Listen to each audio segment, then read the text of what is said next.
வணக்கம்.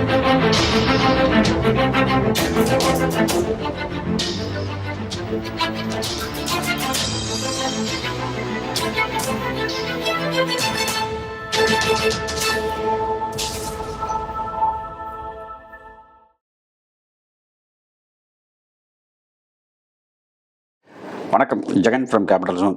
ஸ்டாக் மார்க்கெட்டில் நிறைய பேர் வந்து பணம் சம்பாதிக்கிறதே குதிரை கொம்பு. அதையும் கொஞ்சம் கொஞ்சம் பணம் சம்பாதிக்க அந்த உங்களுக்கு கான்ஃபிடென்ட் வந்துடும். அந்த கான்ஃபிடென்ட் வரும்போது என்ன ஆகும்னா, நாளடைவில் பார்த்தீங்கன்னா வந்து ஒரு ஒரு ஒரு வறட்சி காலம், ஒரு ஒரு தொடர்ந்து நஷ்டமாக இருக்கிற ஒரு காலம் வரும். அந்த காலத்தில் வந்து ரொம்ப மக்கள் கஷ்டப்படுவாங்க. அந்த காலத்தில் கஷ்டப்படாமல் இருக்கணும்னா, இல்லை வந்து குறைச்சி நஷ்டப்படணும்னா என்னென்ன பண்ணணும் அப்படிங்கிறதுக்கு வந்து நீங்கள் ஒரு இது இருக்குது. அதுக்கு பேர் அன்கோரிலேஷன் பேர். அன்கோரிலேஷன். அதாவது நீங்கள் ஒரே ஒரு ஸ்ட்ராட்டஜி பண்ணி பணம் பண்ணுறது வந்து நல்லது இல்லைன்னு சொல்ல மாட்டேன்.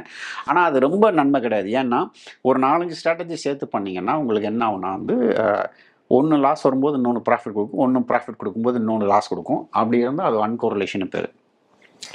ஒரு ஒரு உதாரணத்துக்கு எடுத்துக்கலாம். ட்ரெண்ட் ஃபாலோயிங் மட்டும் பண்ணிங்கன்னா வந்து என்ன ஆகும்னா, மார்க்கெட் ட்ரெண்ட் ஆகும்போது நல்ல ப்ராஃபிட் கொடுக்கும். ஆனால் மார்க்கெட் சைட்வேஸில் இருக்கும்போது உங்களுக்கு மேலே இங்கேயும் ஸ்டாப் லாஸ் அடித்து உங்களுக்கு லாஸ் ஆகும். புரிஞ்சுக்கிட்டா உங்களுக்கு?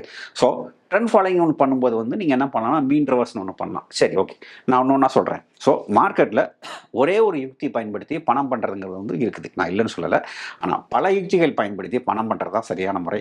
டைவர்சிஃபிகேஷனா அப்படின்னு கேட்டிங்கன்னா சத்தியமாக இல்லை. டைவர்சிஃபிகேஷனுக்காக நான் சொல்லலை. எதுக்காக நான் சொல்கிறேன்னா, ஒரு ஸ்ட்ராட்டஜியும் இன்னொரு ஸ்ட்ராட்டஜியும் அன்கோரிலேஷனாக இருக்கும். ஒரு பிஸ்னஸ் ரன் பண்ணுறதுக்கு பதிலாக 4-5 பிஸ்னஸ் ரன் பண்ணிங்கன்னா என்ன ஆகும்னா, ஒரு பிஸ்னஸ் லாஸ் ஆகும்போது இன்னொரு பிஸ்னஸ் கை கொடுக்கும் இல்லையா? அதுக்கு பேர் தான். அந்த மாதிரி இருக்கணும். அந்த மாதிரி செட்டப் மட்டும்தான் பண்ணணும். கண்ணை மூடிட்டு 4-5 பிஸ்னஸ் பண்ணுறது இல்லை. கரெக்டாக அன்கோரிலேஷன். இது லாஸ் கொடுக்கும்போது அதை ப்ராஃபிட் கொடுக்கும். என்னென்னு பார்த்துலாமா? என்னென்ன பண்ணலாம் பார்க்கலாம். சரி, இப்போது நீங்கள் ட்ரெண்ட் ஃபாலோயிங் பண்ணுறீங்கன்னு வச்சுப்போம். ட்ரெண்ட் ஃபாலோயிங் பண்ணும்போது மார்க்கெட் ட்ரெண்ட் ஆகும்போது உங்களுக்கு காசு கொடுக்கும். மார்க்கெட் இதில் வந்து உங்களுக்கு ப்ராஃபிட் கொடுக்கும். மார்க்கெட் இப்படி மூவ் பண்ணும்போது உங்கள் ட்ரெண்ட் ஃபாலோயிங் எல்லாம் லாஸ் ஆகும். ஸோ இந்த சமயத்தில் அன்கோரிலேஷனுக்கு நீங்கள் என்ன பண்ணலாம்னா, மீன் ரிவர்ஸ்னு ஒரு ஸ்ட்ராட்டஜி இருக்கு.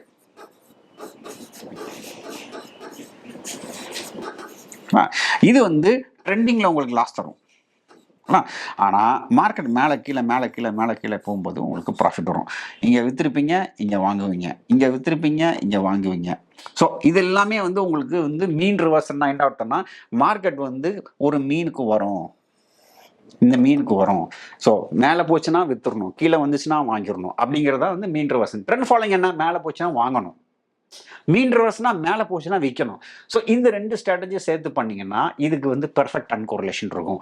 இந்த ட்ரெண்ட் ஃபாலோயிங்க்கு மைக்கேல் கோவலோட புக் இருக்குது, டவ் தியரி இருக்குது, நீங்கள் எல்லாமே பண்ணலாம். ஸோ என்னென்ன பண்ணால் டவ் தியரி இருக்குது, டவ் தியரி படித்து பாருங்கள். இந்த மீன் ரிவர்ஸனுக்கு வந்து பார்த்தீங்கன்னா வந்து லேரி கார்னர்னு ஒருத்தர் ஒரு புக் இருக்குது, லேரி கார்னர் புக் இருக்குது.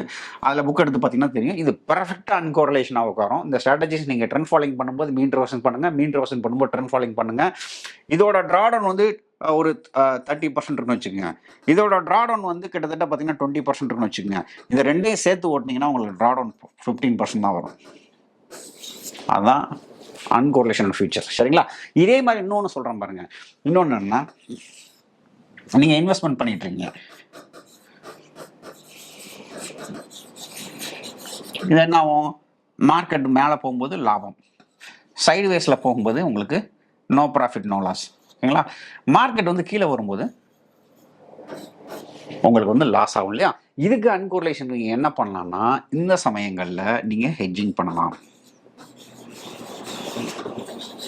அது என்னங்க ஹெட்ஜிங் அப்படிங்கிறதுக்கு நிறைய காணொலி போட்டிருக்கேன், நீங்கள் போய் பாருங்கள். பிக் பாய் கவர்ட் கால்னு ஒரு வீடியோ போட்டிருக்கேன். கவர்ட் கால் இது வந்து பார்த்தீங்கன்னா வந்து மார்க்கெட் கீழே வரும்போது கொஞ்சம் ரெண்டல் கொடுக்கும். இல்லைன்னா வந்து உங்களுக்கு இன்சூரன்ஸ்னு ஒன்று போட்டிருக்கேன், நீங்கள் போய் பாருங்கள். வந்து மேரிடு புட்டுன்னு ஒரு வீடியோ போட்டிருக்கேன், தமிழ்லேயே இருக்குது எல்லாமே. இது வந்து என்னன்னா, மார்க்கெட் கீழே வரும்போது உங்களுக்கு லாபம் கொடுத்துட்டு, இந்த ஹெட்ஜிங் எல்லாமே மார்க்கெட் கீழே வரும்போது உங்களுக்கு வந்து லாபம் கொடுக்கும். மார்க்கெட் கீழே வரும்போது உங்களுக்கு லாபம் கொடுக்கும், மார்க்கெட் மேலே போகும்போது உங்களுக்கு லாஸ் கொடுக்கும். ஸோ இது ப்ராஃபிட் போடும்போது இது லாஸ் வரும், இது லாஸ் வரும்போது இது ப்ராஃபிட் வரும். அதுக்கு பேர் ஹெட்ஜிங். அன்கோரிலேட்டட் ஸ்ட்ராட்டஜியும் பண்ணலாம். சரிங்களா? இது போக 920 ஸ்ட்ராட்டஜியும் உங்களுக்கு ஒன்று சொல்கிறேன் பாருங்க.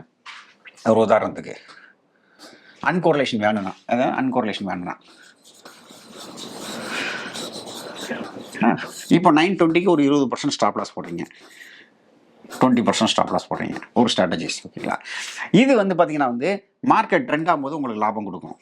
மார்க்கெட் சைட்வேஸில் இப்படி மேலங்கீழே அடிக்கும்போது வந்து உங்களுக்கு லாஸ் ஆகும். இதுக்கு நீங்கள் என்ன பண்ணலாம்னா 920 ஒரு ஒரு உதாரணத்துக்கு 50% ஸ்டாப் லாஸ் போட்டிங்கன்னா ட்ரெண்ட் ஆகும்போது இதில் வந்து பெருசாக ஒன்றும் இருக்காது. சரிங்களா?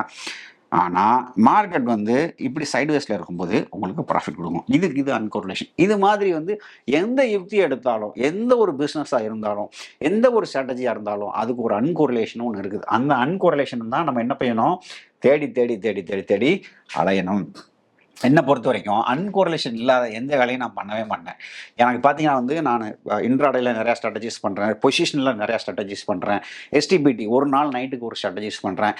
எல்லாமே என்ன நினச்சிருப்பேன் நான் வந்து அன்கோரிலேஷன் இருக்கா, மார்ஜின் நம்ம எஃபெக்டிவாக யூஸ் பண்ணுறோமா, ட்ராடவுன் கம்மியாக இருக்குதா, ப்ராஃபிட் கம்மியாக இருந்தாலும் பிரச்சனை இல்லை, ட்ராடவுன் கம்மியாக இருக்குதா, ட்ராடவுன் வந்து வெளியில் வர்ற காலங்கள் கம்மியாக இருக்குதா, அன்கோரிலேஷன் இருக்குதா.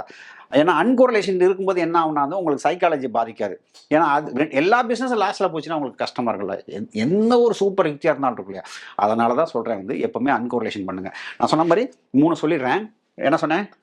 நீங்கள் ட்ரெண்ட் ஃபாலோயிங் பண்ணுறதா இருந்தால் என்ன பண்ணலாம்? மீன் ரிவர்சன் பண்ணலாம். ஓகேங்களா? ட்ரெண்ட் ஃபாலோயிங் பண்ணுறதா இருந்தால் என்ன பண்ணலாம்? மீன் ரிவர்சன் பண்ணலாம். இது ஒரு சிஸ்டம். ரெண்டாவது என்ன சொன்னேன்?